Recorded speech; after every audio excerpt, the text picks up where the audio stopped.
Stade Velodrome membara. Namun malam itu, sorotan bukan tertuju pada bintang-bintang tuan rumah, melainkan pada satu nama yang kini jadi buah bibir di Ligue 1, Calvin Verdong. Menghadapi gempuran Olympique Marseille yang dipimpin Mason Greenwood, bek kebanggaan tim lapangan. Bagaimana kisah lengkap debut bersejarah sang pemain Indonesia ini di partai besar? Mari kita bedah. Minggu malam 22 Maret 2026 menjadi saksi bisu kehebatan Verdong. Dipercaya sebagai starter oleh pelatih Bruno Genesio, Verdong mengawal sisi kiri pertahanan Lille. Tugasnya tidak main-main. Ia harus mematikan Mason Greenwood, winger lincah yang selama ini menjadi mesin gol utama Marseille. Sejak peluit pertama dibunyikan, Verdong langsung menunjukkan determinasi tinggi. Ia tidak membiarkan Greenwood bernafas, menempel ketat setiap pergerakan sangkut mencoba melakukan akselerasi cepat lewat serangan balik. Namun Verdong yang membaca arah bola langsung melepaskan tackle ke sepanjang laga. Marseille memang sempat unggul lebih dulu lewat Waneri, tapi Lille menunjukkan mental pemenang. Thomas Meunier menyamakan kedudukan di awal babak kedua, sebelum akhirnya sang striker legendaris Olivier Giroud mencetak gol kemenangan dramatis lewat sundulan di menit ke-86. Verdong yang bermain selama 78 menit mendapatkan rating solid 7.0 dari FotMob.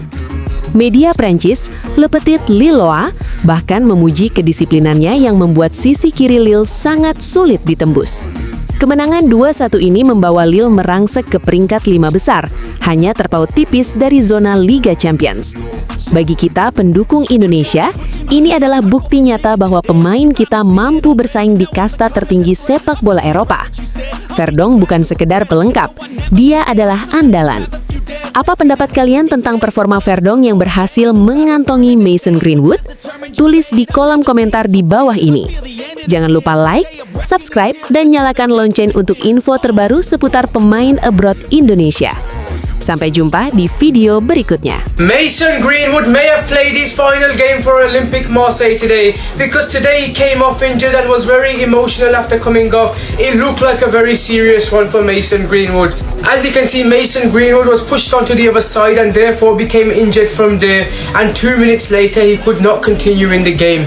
And there was Mason Greenwood for a good 2 to 3 minutes. He limped off the field, but he was in real pain, and it looks like it's the season ended for Mason Greenwood now. And with talks of him leaving Marseille at the end of the season, he may just have played his final game for them. I mean, he was in on goal if he got the ball. He got the ball and then he was fouled and he was not happy at all. He was angry at the opponent, and therefore 2 players came up to Mason Greenwood and pushed him to the ground. And then there is Mason Greenwood limping into the changing room within the first 20 minutes of the game, being replaced by Ethan Waneri, who scored for Olympique Marseille today. But Mason Greenwood, his season could be over. I think it is. He's never really been injured in his career, especially since he's come back to football in the last few years, and it looks like it's the first injury is a very serious one for him. Je viens de rentrer du stade, complètement trempé, climatisé.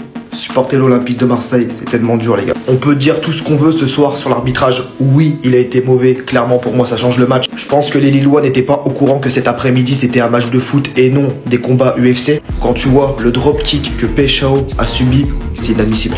Ensuite, Greenwood qui part quasiment tout seul en contre-attaque. Il se fait faucher en arrière. Et en plus de ça, il prend carton jaune. Ça veut dire quoi? Il sera absent face à Monaco. Pour rappel les gars, Pavard, Weah, Kondogbia, Greenwood et Medina étaient sous la menace d'une suspension en cas de carton jaune face à Lille. Bref, l'arbitre a été mauvais, pas de souci. Mais mine de rien, l'Olympique de Marseille c'est bien tristouné. J'ai été au stade, moi personnellement, je sais pas vous, au stade ou devant votre télé, mais moi personnellement, je me suis bien fait chier. Il n'y a aucune intensité, les transitions rapides, elles sont molles. Donc, franchement, c'est une dinguerie, il y a tellement d'imprécisions techniques. On dirait que cette équipe n'a plus d'âme, tout simplement. La semaine prochaine, on se déplace à Monaco, une équipe grave en forme. Je sais pas quel visage on va montrer, surtout c'est là-bas c'est à Louis II. Je pense que j'ai bien peur pour la fin du championnat les gars, je vous mens pas. Moi ce qui m'a vraiment dérangé ce soir c'est qu'on est à domicile et on prend des phases de possession par Lille. Et encore une fois on ne respecte pas le slogan droit au but et ça me dérange énormément, surtout à domicile. Tu blesses Greenwood avec une faute grossière, t'as dit une grosse action de jeu très dangereuse pour toi mais pas de carton rouge. Est-ce que vous trouvez ça normal que Verdon qui s'en sort sans carton rouge aujourd'hui? C'est vrai que quand on voit l'action, bon, de une il est quand même très en retard, c'est une agression action. Donc, on va dire, ça aurait pas été volé de mettre un carton rouge sur cette action. Surtout, quand derrière Greenwood il sort blessé. Alors de l'autre côté, c'est vrai que c'est pas le dernier défenseur, que t'es dans le milieu de terrain, mais c'est pas le dernier défenseur, que Greenwood il sort pas sur le premier choc, mais il sort un petit peu après. Donc peut-être que s'il était sorti directement sur blessure, l'arbitre aurait pu aussi être plus sévère dans sa décision. C'est une possibilité. Mais c'est vrai que c'est compliqué parce que ça biaise un petit peu le match derrière. Parce que Marseille qui perd Greenwood dès le premier quart d'heure de jeu, dès les premières 20 minutes, et Verdon qui s'en sort plutôt tranquille. Bon, voilà, alors on dira qu'il l'a joué à l'expérience, mais ça peut avoir un gros impact quand même sur cette rencontre. On va voir ce qui va se passer derrière, mais donne-moi toi ton avis dans les commentaires. Est-ce que pour toi, Verdon, qu'il aurait dû prendre un carton rouge, sachant que la faute en elle-même, il est quand même très très en retard, et c'est une agression stricte, les gars, il y va pas pour rien. Et voilà, le joueur derrière, il est pété. Donc, dis-moi ton avis dans les commentaires, on en débat comme d'habitude. Hampir saja mendapatkan kemenangan, tapi sangat-sangat disayangkan Bang Martin Pas harus imbang dengan Feyenoord dengan skor 1-1. Ciuset dah guys. Waduh guys, udah fix bisa dikatakan ini Maya akan membuat puyeng John Herman guys ya. Siapa nanti yang akan dipilih sebagai starter di FIFA Series. Ciuset, lu bayangin aja guys ya, versus Feyenoord nih guys ya. Kalau nggak kebobolan lewat titik putih atau penalti cuy, Bang Martin Pas bakalan menang guys. Buset dah, di kebobolan di menit 84 guys ya. Dan juga bermain 90 menit mendapatkan 3 save dan juga goal conceded cuy. Buset dah, kurang mewah apa tuh ya.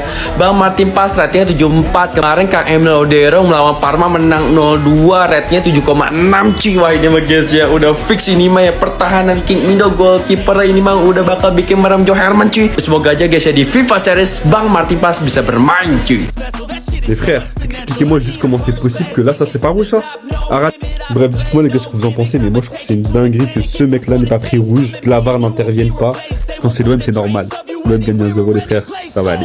Momen ini memang pelanggaran yang harus dilakukan sama Calvin Verdong, dan gue seneng banget ngelihat Calvin Verdong, sisi preman itu udah mulai kelihatan loh, bahkan dia cekcok sama Mason Greenwood. Ini adalah decision making yang sangat tepat dari Calvin Verdong untuk melakukan professional foul, karena dia hanya melakukan body contact atau body charge, bukan hard slide tackle keras yang bisa mencederai kaki lawan. Bukan cuman soal decision making aja, tapi reading the game-nya juga jalan. Disinilah bedanya level pemain abroad dan juga level pemain lokal. Karena lu bisa ngelihat situasinya, ini tim lawan sedang melakukan counter attack.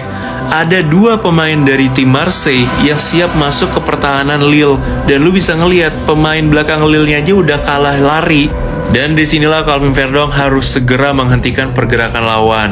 Dan untungnya di pertandingan ini Lille berhasil menang dengan skor 2-1 menghadapi Olympique Marseille.